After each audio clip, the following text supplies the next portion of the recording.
ایک روایت آپ کے سامنے رکھتا ہوں جس کا ذکر سیدنا ابراہیم علیہ السلام کے حوالے سے اس وقت کیا جاتا ہے کہ جب ابراہیم علیہ السلام کو آگ کے اندر ڈالا گیا تھا۔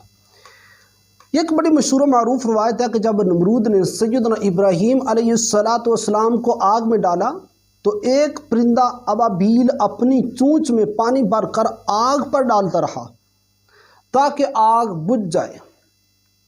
جبکہ گرگٹ اس آگ پر پھونک مارتا رہا تاکہ وہ آگ مزید بڑک اٹھے۔ ہمارے مولویوں نے تو یہ ذکر نہیں کیا کہ وہ ابابیل تھا، ہمارے خطباء جو واعظین ہیں انہوں نے اپنے شعر سیدھے کرنے کے لیے اس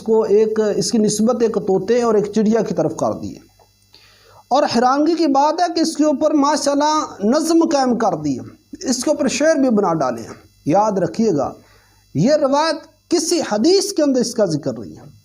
کسی حدیث کی کسی کتاب کے اندر۔ اگر مل جائے کمنٹ کریں، لکھیں اس روایت کو، باسند لکھیں، نیچے حوالہ لکھیں۔ اگر ثابت ہو جائے تو انشاءاللہ ویڈیو بنائیں گے کہ یہ ہماری مسٹیک تھی۔ نبی علیہ السلام کی طرف ایسی باتیں مت منسوب کرو جن کا ذکر رسول اللہ صلی اللہ علیہ وسلم نے نہیں کیا۔ اور اس کے اوپر نظم کیا بنائی ہے کہ پنجابی کے اندر وہ نظم ہے کہ طوطا اک کے چڑی نو کہن لگا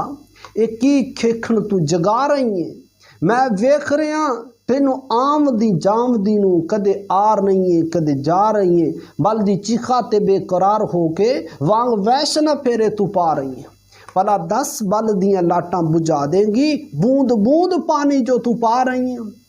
چڑی کہن لگی طوطیا عقل دیا انیا میں کدوں چیخا دی اگ بجھا رہی ہیں، او دا کم ہے نار گلزار کرنا میں تیار دی یاری نبھا رہی ہوں۔ یہ نظم بنائیے اس کے اوپر، اور بھائی اس کی پہلے کوئی حقیقت تو بتاؤ، اس کی حقیقت کیا ہے؟ میرا ابو ممبر کے اوپر اس کو بیان کیا جاتا ہے، اس کی کوئی ویلیو، اس کی کوئی رسول اللہ صلی اللہ علیہ وسلم سے اس کا کوئی ثبوت ہے؟ استغفر اللہ معاذ اللہ۔ ایک مسلمان، ایک مومن جس کو اللہ تعالیٰ نے محراب ممبر کا وارث بنایا، وہ قطعاً ایسی بات نہیں کرتا کہ جب اس کو پتہ چل جائے کہ یہ بات میرے پیغمبر سے ثابت نہیں، اور یہ سنی سنائی باتیں محراب ممبر سے دور کر دو۔ سنی سنائی ہوئی روایات کو محراب ممبر سے، مساجد سے، تبلیغ سے دور کر دو، عوام الناس کو بتایا جائے کہ ان کی کوئی حقیقت نہیں۔ اب میں آپ کو ایک صحیح حدیث سناتا ہوں کہ جس کا ذکر مصنف عبدالرزاق کے اندر ہے، اور یہ حدیث نمبر 8394 نمبر ہے۔ یہ جو حدیث، اس کی جگہ جس کی ہم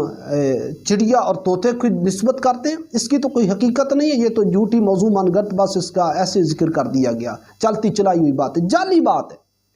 اس کی جگہ رسول اللہ صلی اللہ علیہ وسلم نے حدیث کے اندر ابابیل کی بجائے مینڈک کا ذکر کیا، گرگٹ کی بجائے چھپکلی کا ذکر کیا۔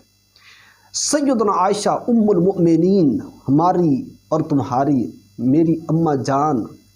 اماں عائشہ صدیقہ رضی اللہ عنہا فرماتی ہیں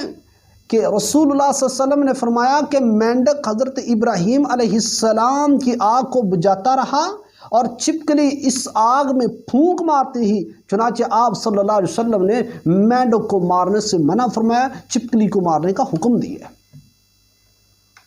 وہ طوطے کی کہانی، وہ چڑیا کی کہانی، وہ بوند بوند پانی لے کر آتی رہی، وہ یہ کرتی رہی، وہ کرتی رہی، بھئی ایسی کوئی داستانوں کو اب لوگ پڑھ لے گئے، ان داستانوں کو، ان کہانیوں کو محراب ممبر سے ختم کرو، رسول اللہ صلی اللہ علیہ وسلم کی طرف صحیح نسبت کرے، جو بات رسول اللہ کی طرف آپ نے بیان فرمائی ہے اسی کی نسبت جو سند کے ساتھ ثابت ہو جائے اسی کی نسبت رسول اللہ صلی اللہ علیہ وسلم کی طرف کرے، ایسی کسی بات کی نسبت آپ کی طرف نہ کرے جو آپ نے بیان نہیں فرمائی۔ اللہ مجھے اور آپ کو عمل کرنے کی توفیق عطا فرمائے۔